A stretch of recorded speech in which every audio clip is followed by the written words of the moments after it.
मध्ये पुन्हा एकदा मोठ्या प्रमाणात आसामी नागरिकांचा मतदारांचा विश्वास भारतीय जनता पार्टी माननीय नरेंद्र मोदीजींच्या नेतृत्वात आणि तिकडचे मुख्यमंत्री हेमंदा यांनी केलेल्या कार्यावर पुन्हा एकदा विश्वास जनतेने भारतीय जनता पक्षाला दाखवला। अभूतपूर्व यश आसाममध्ये मिळालंय।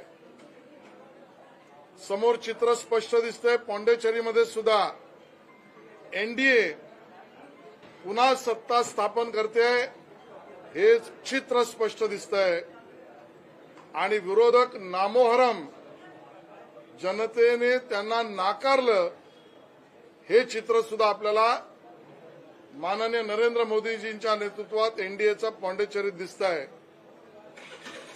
आपण बघितलंय केरळामध्ये सुद्धा सर्व निकाल समोर येतील, पण भारतीय जनता पक्षाची वाढ, मतांची वाढ, जागांची वाढ हे आता हळूहळू स्पष्ट दिसेल। तामिळनाडूमध्ये सुद्धा डीएमकेचा पराभव हा आता दृष्टिक्षेपात दिसतोय आणि म्हणून माननीय नरेंद्र मोदीजींच्या नेतृत्वात संपूर्ण हिंदुस्थान हा आता मजबूत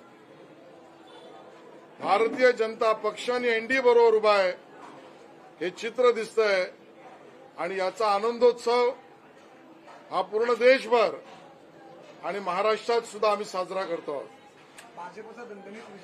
आज मुझे बताने कि मैं बहुत हर्ष और उत्साह है कि जिस प्रकार के नतीजे सामने आ रहे हैं उसमें माननीय नरेंद्र मोदी जी के नेतृत्व में भारतीय जनता पार्टी को बड़ा यश मिला है।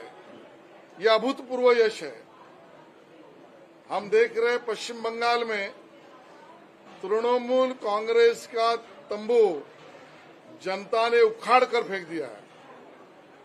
ममता दीदी का कुराज्य, नागरिकों पर अन्याय और लांगुल चालन की नीति, इसको जनता ने नकार दिया।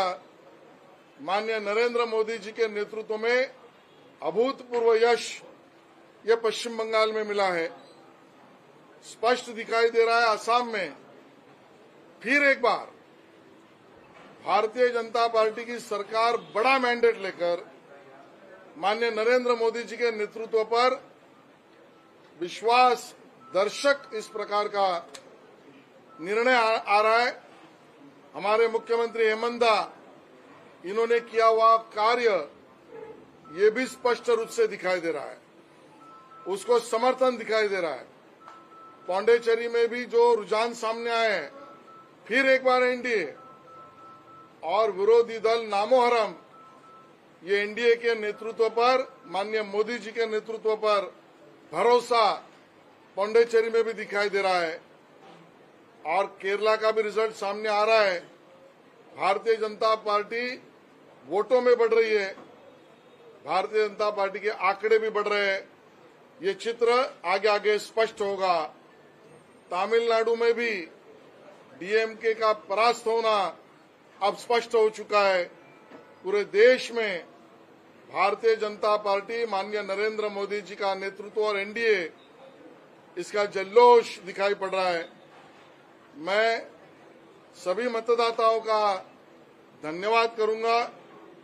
मैं भारतीय जनता पार्टी के कार्यकर्ता जिन्होंने ये यश संपादन किया, उन कार्यकर्ताओं को भी धन्यवाद दूंगा और विशेष रूप से केरला और पश्चिम बंगाल में हमारे कार्यकर्ताओं ने बहुत प्रतिकूल परिस्थिति में, इतनी समस्याएं थी, जान की बाजी लगाकर, मैं फिर एक बार कहता हूं, जान की बाजी लगाकर पश्चिम बंगाल में और केरला में हमारे कार्यकर्ताओं ने एक दृढ़ संकल्प किया, कईयों का बलिदान हुआ और फिर भी उनके प्रांत की जनता के प्रति और पार्टी के प्रति कमिटमेंट स्पष्ट दिखाई दिया।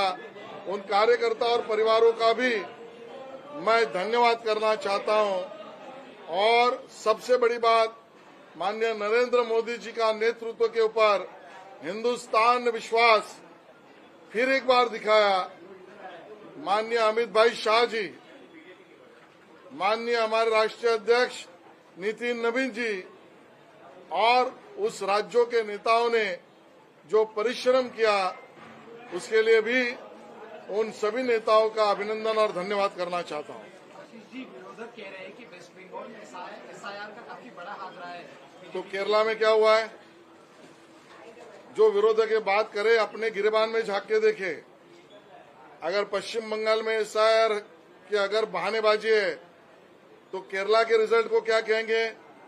और इसके लिए बहानेबाजी है, ये डरपोक लोग हैं, सच का सामना नहीं कर पा रहे हैं।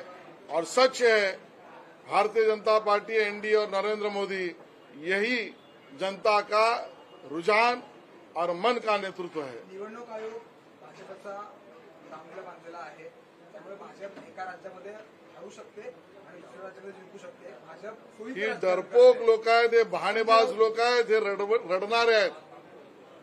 हे स्वतःचा पराभव आत्मचिंतन सोडा, पण ते पचवू शकत नाहीयेत आणि म्हणून यांचं नाव मी रडके असं ठेवतोय। रडके आहेत, काही ना काही बहाणेबाजी आणि रडकेपणा करणं यापेक्षा दुसरं काही नाही। थोडी जरी अक्कल असेल तर आत्मचिंतन त्यांनी करावं। आणि मी मागेही म्हटलं होतं, जो जो उबाटा सेनेबरोबर गेला तो हरला, त्याचं राजनैतिक पानिपत झालं। आणि त्या ठिकाणी तामिळनाडूत सुद्धा उबाटा सेनेवाले स्टॅलिनची बरोबर करत होते, सलगी करत होते, पराभव। इथे ममता बॅनर्जींबरोबर करत होते, पराभव। त्यामुळे जो जो उबाटा सेनेबरोबर गेला तो पराभूत झाला, हे स्पष्ट चित्र आहे। आशिष जी, आपण पाहिलं तर महाराष्ट्राची निवडणूक झाली, आता या निवडणुकीत आपल्या पक्षाला यश मिळते, पण विरोधक कुठेतरी ते मान्य करत नाहीत। सारखं त्यांच्याकडून सांगण्यात आहे की यंत्रणांचा वापर। सकाळी सूर्य निघाला, मला नाही दिसला। संध्याकाळी चंद्र निघाला, मला नाही दिसला। रात्रीचे तारे लुकलुकले, मी नाही पाहिले। त्याला उत्तर काहीच देता येऊ शकत नाही। ती डोळ्यावरची पट्टीच आहे असंच म्हणता येईल। मला महाराष्ट्रात सुद्धा ज्या 2 पोटनिवडणुकांचे निकाल समोर येत आहेत, त्यातही मोठं यश हे महायुतीला, भारतीय जनता पार्टीला दिसतंय। माननीय देवेंद्र फडणवीसजींनी ज्या विकासाचं राजकारण त्या ठिकाणी केलं, जनतेचा आशीर्वाद देवेंद्रजी, एकनाथ शिंदेजी, सुनेत्राताई पवार या सरकार आणि नेतृत्वाच्या मागे स्पष्ट दिसतोय, हे त्या ठिकाणी उल्लेख करायचा आहे। ममता बॅनर्जी म्हणतात अजूनही काउंटिंग सुरू आहे, निकाल जेव्हा शेवटचे येतील तेव्हा त्याचा निकाल बदलला असेल, तुम्हाला काय वाटतं? बघा, त्यांना काय बोलायचं बोलू द्या। निकाल समोर काय सांगतात ते मी सांगतोय। आणि त्यामुळे ज्यांनी डोळ्यावर पट्टी बांधली आहे त्यांना रस्ते सगळे काळोखातलेच दिसतील। सर, तमिलनाडु में एक सरप्राइजिंग विक्ट्री नजर आई है टीवीके के लिए, आप कैसे देखते हो? आप क्या आप उनको एक देखिए, मैं इसके ऊपर विश्लेषण नहीं कर सकता, लेकिन स्टैलिन और उनके पार्टी को लोगों ने नकारा है।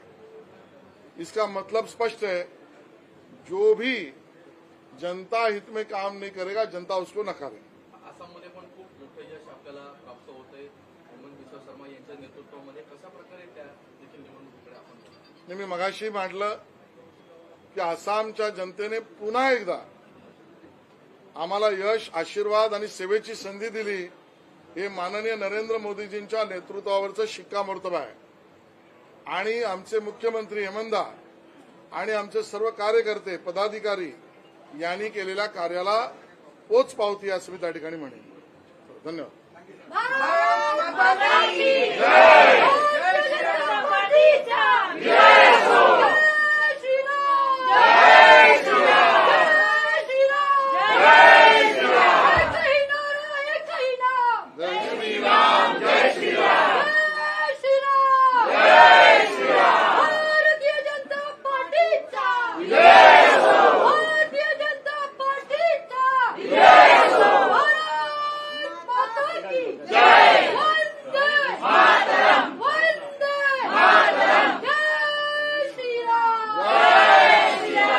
পাল্টানো দরকার, চাই বিজেপি সরকার। बोलिए पालटानो दरकार, भाजपा सरकार, पालटानो दरकार, भाजपा सरकार, पालटानो दरकार, भाजपा सरकार। धन्यवाद। भारत माता की जय।